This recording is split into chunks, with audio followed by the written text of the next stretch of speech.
Assalamualaikum warahmatullahi wabarakatuh. Halo, perkenalkan nama saya Siti Safitri. Saya dari kelas era 6 dengan NIM 6120123026.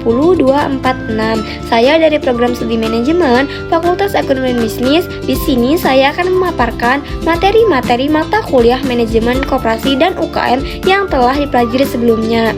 Baik, tidak usah berlama-lama lagi, disimak baik-baik ya guys. Baik, di sini saya akan memaparkan materi tentang konsep dan teori dasar koperasi. Nah, koperasi adalah suatu organisasi yang dimiliki dan dioperasikan oleh anggotanya untuk memenuhi kebutuhan ekonomi, sosial, dan budaya mereka.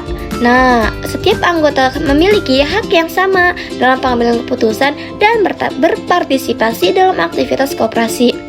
Tujuan utama dari koperasi adalah meningkatkan kesejahteraan ekonomi dan sosial anggota, bukan menghasilkan keuntungan semata. Prinsip-prinsip koperasi yang dikenal sebagai 7 prinsip koperasi mengarahkan operasional koperasi. Beberapa prinsip ini meliputi keanggotaan terbuka dan sukarela, kendali demokratis oleh anggota, serta pemberian manfaat kepada anggota sesuai dengan partisipasi mereka, serta komitmen terhadap pendidikan, pelatihan, dan informasi. Prinsip-prinsip ini koperasi adalah pedoman dasar yang memandu operasional dan filosofi koperasi. Nah, ada juga jenis-jenis dari koperasi yang disebutkan di dalam Undang-Undang Nomor 25 Tahun 1992 dalam pasal 15. Pada pasal 15 ada 2 jenis koperasi, yaitu yang ke-1 koperasi primer. Koperasi primer adalah koperasi yang didirikan oleh orang atau seorang serta beranggotakan lebih dari 20 orang. Nah, yang kedua yaitu koperasi sekunder. Koperasi sekunder adalah koperasi yang didirikan oleh koperasi yang beranggotakan koperasi juga. Berdasarkan jenis usaha yang dijalankan, koperasi terbagi menjadi 4 jenis, yaitu yang ke-1 koperasi produsen. Koperasi produsen adalah koperasi yang menyediakan sarana kepada produsen untuk melakukan produksi. Produk berasal dari anggota dan ditawar dengan harga relatif lebih tinggi untuk kemudian dijual kepada anggota dan non-anggota. Nah, yang kedua yaitu koperasi konsumen. Koperasi konsumen adalah koperasi yang menyediakan kegiatan usaha berupa barang untuk kebutuhan anggota dan non-anggota. Nah, yang ketiga yaitu koperasi jasa. Koperasi jasa adalah koperasi yang menyediakan jasa atau kecuali simpan pinjam untuk kebutuhan anggota dan non-anggota. Nah, yang keempat yaitu koperasi simpan pinjam.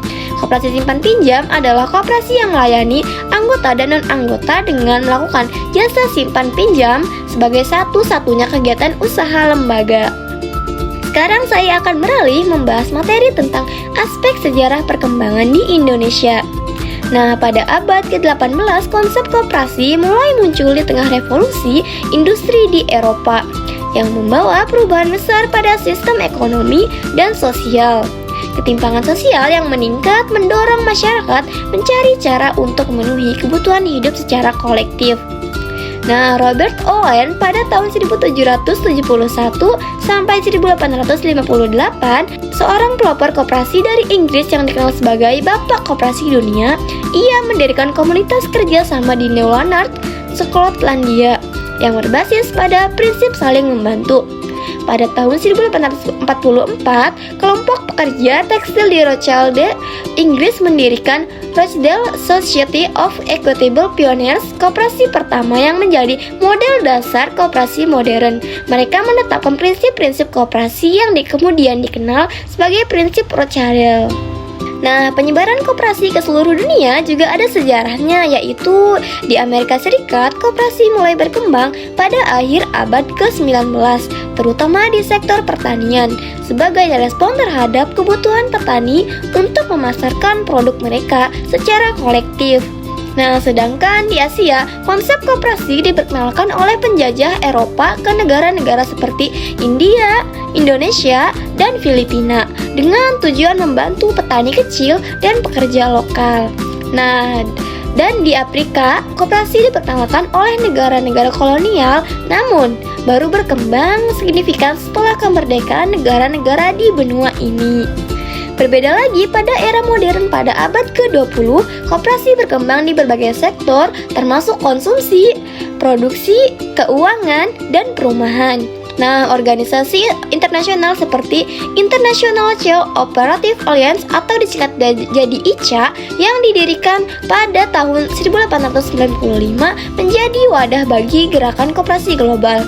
Nah, pada abad ke-21 koperasi menjadi alat penting dalam pembangunan ekonomi berbasis masyarakat, terutama di negara-negara berkembang, dengan fokus pada prinsip demokrasi, keadilan sosial, dan keberlanjutan. Nah, koperasi terus berkembang sebagai model ekonomi alternatif. Selanjutnya, saya akan beralih membahas materi tentang konsep pola manajemen koperasi. Pola manajemen koperasi adalah cara atau sistem pengelolaan koperasi yang mencerminkan prinsip-prinsip dasar koperasi, yaitu dari, oleh, dan untuk anggota. Nah, serta berlandaskan pada asas kekeluargaan dan demokrasi ekonomi. Dalam pola ini, manajemen tidak hanya bertujuan mencari keuntungan, tetapi juga lebih menekankan pada pelayanan terhadap kebutuhan ekonomi anggota, dengan melibatkan anggota secara aktif dalam pengambilan keputusan dan pengawasan. Nah, manajemen koperasi berbeda dengan manajemen perusahaan biasa karena berlandaskan pada yang kesatu, yaitu prinsip demokrasi ekonomi, yaitu yang berarti satu anggota, satu suara. Dan yang kedua yaitu kepemilikan bersama atau koperasi dimiliki oleh para anggotanya.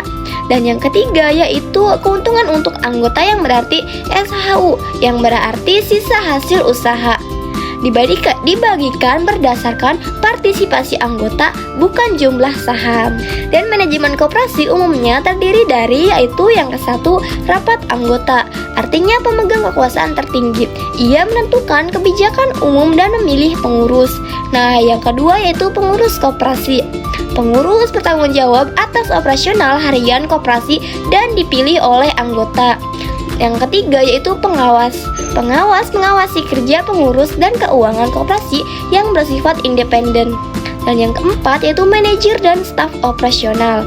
Terkadang dibutuhkan untuk membantu pengurus dalam pelaksanaan teknis manajemen.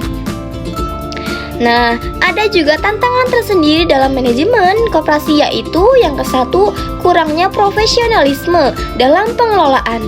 Nah, yang kedua yaitu minimnya pelatihan dan pendidikan manajerial. Dan yang ketiga yaitu masih rendahnya kesadaran anggota dalam peran aktif mereka. Dan yang keempat yaitu masalah permodalan dan efisiensi usaha. Selanjutnya saya akan beralih membahas tentang tujuan, fungsi, dan permodalan dalam koperasi. Nah, ada beberapa tujuan dari koperasi, yaitu yang kesatu, meningkatkan kehidupan ekonomi anggota koperasi dan masyarakat di sekitarnya. Dan yang kedua yaitu meningkatkan kesejahteraan ekonomi anggota koperasi dan masyarakat di sekitarnya. Dan yang ketiga yaitu membantu pemerintah untuk meningkatkan kesejahteraan ekonomi rakyat yang adil dan makmur. Dan yang keempat menjadi sokong guru dalam perekonomian nasional. Dan yang kelima yaitu membantu produsen dengan memberikan penawaran harga yang relatif lebih tinggi. Nah, yang keenam yaitu membantu konsumen dengan memberikan penawaran harga yang relatif lebih terjangkau. Dan yang ketujuh yaitu memberikan bantuan pinjaman modal kepada unit-unit usaha ke skala mikro dan kecil. Dan ada juga fungsi didirikannya koperasi, yaitu yang kesatu, membangun dan mengembangkan. Fungsi pertama dari koperasi itu membangun sekaligus mengembangkan potensi dan kemampuan anggotanya secara khususnya dan masyarakat secara umum. Demikian juga untuk mewujudkan kesejahteraan sosial dan ekonomi rakyat. Nah, yang kedua yaitu meningkatkan sumber daya manusia atau disingkat SDM. Fungsi kedua dari koperasi yaitu meningkatkan kualitas sumber daya manusia dan masyarakat secara aktif. Kualitas SDM yang semakin meningkat akan memberikan manfaat bagi perekonomian. Dan yang ketiga yaitu memperkuat ketahanan ekonomi kerakyatan. Fungsi ketiga dari koperasi yaitu memperkuat ketahanan ekonomi kerakyatan. Fungsi ini bisa dikatakan sebagai fondasi kekuatan dan ketahanan perekonomian nasional dengan menjadikan koperasi sebagai sokong gurunya. Dan yang keempat yaitu mewujudkan dan mengembangkan perekonomian nasional. Fungsi keempat dari koperasi yaitu mewujudkan dan mengembangkan perekonomian nasional dengan menggunakan asas kekeluargaan dan demokrasi ekonomi. Nah, sumber dari permodalan koperasi yaitu merujuk pada berbagai bentuk pendanaan yang digunakan oleh koperasi untuk mendanai kegiatan operasional dan pengembangan usaha. Modal ini diperlukan untuk menjalankan berbagai kegiatan yang dapat meningkatkan kesejahteraan anggota dan memajukan koperasi itu sendiri. Ada beberapa sumber modal koperasi yang umum digunakan, yaitu yang ke-1, sumber modal dari anggota. Modal yang berasal dari anggota merupakan sumber pendanaan utama bagi koperasi. Anggota koperasi biasanya berperan dalam menyediakan modal melalui beberapa bentuk simpanan, yaitu simpanan pokok, simpanan wajib, dan simpanan sukarela. Nah, modal yang kedua yaitu modal pinjaman. Koperasi dapat meminjam dana dari luar untuk membiayai kegiatan atau memperbesar usaha. Sumber pinjaman ini bisa berasal dari berbagai lembaga seperti pinjaman bank dan pinjaman dari berbagai keuangan non-bank. Yang ketiga yaitu modal dari penyertaan. Modal penyertaan berasal dari investasi yang diberikan oleh pihak luar seperti individu atau lembaga tertentu yang membeli saham atau menyertakan modal dalam koperasi. Biasanya penyertaan ini bersifat jangka panjang dan pihak penyerta akan mendapatkan hak atas keuntungan koperasi seperti dividen meskipun tidak terlibat dalam pengelolaan koperasi. Nah, yang keempat yaitu modal cadangan. Modal cadangan adalah modal dana yang telah disisihkan. Nah, selanjutnya saya akan beralih membahas materi tentang perangkat organisasi koperasi. Perangkat organisasi koperasi adalah bagian-bagian penting yang ada dalam struktur organisasi koperasi yang memiliki peran dan tanggung jawab untuk menjalankan, mengatur, dan mengawasi jalannya operasional koperasi. Setiap perangkat organisasi koperasi memiliki tugas yang berbeda, namun tetap saling berkaitan dalam mewujudkan ketujuan koperasi, yakni kesejahteraan anggota. Tanpa adanya perangkat organisasi yang jelas dan berfungsi dengan baik, koperasi tidak akan mampu beroperasi secara efektif dan efisien. Perangkat organisasi koperasi juga menjadi representasi dari prinsip demokrasi ekonomi yang dianut koperasi. Nah, keputusan dalam koperasi diambil secara musyawarah dan setiap anggota memiliki hak suara yang sama. Oleh karena itu, perangkat organisasi berperan penting sebagai penghubung antara aspirasi anggota dan kebijakan koperasi. Nah, ada beberapa struktur perangkat organisasi koperasi berdasarkan Undang-Undang Republik Indonesia Nomor 25 Tahun 1992 tentang Perkoperasian. Perangkat organisasi koperasi terdiri dari, yaitu yang ke-1 rapat anggota, yang kedua pengurus, yang ketiga pengawas, yang keempat manajer dan karyawan. Nah, adapun tugas dan tanggung jawab perangkat organisasi koperasi yaitu yang ke-1 rapat anggota. Rapat anggota bertugas menetapkan kebijakan umum koperasi, memilih dan memberhentikan pengurus dan pengawas, mengesahkan laporan pertanggungjawaban pengurus serta merumuskan rencana kerja koperasi. Dan yang kedua yaitu pengurus. Pengurus bertugas menjalankan keputusan rapat anggota, mengatur administrasi koperasi, serta mengelola aset dan sumber daya koperasi, dan membuat laporan keuangan dan pertanggungjawaban kepada rapat anggota. Dan yang ketiga yaitu pengawas. Pengawas bertugas memeriksa dan menilai kinerja pengurus, memberikan rekomendasi perbaikan, serta memastikan pengelolaan koperasi sesuai dengan ketentuan hukum, dan melaporkan hasil pengawasannya kepada rapat anggota. Nah, yang keempat yaitu manajer dan karyawan. Manajer dan karyawan bertugas membantu pengurus dalam menjalankan operasional koperasi sesuai bidangnya masing-masing. Manajer bertanggung jawab langsung kepada pengurus dalam hal perencanaan, pengorganisasian, pelaksanaan, dan pengendalian usaha koperasi. Nah, mungkin cukup sekian pemaparan materi dari saya. Kurang dan lebihnya saya mohon maaf. Saya akhiri. Wassalamualaikum warahmatullahi wabarakatuh.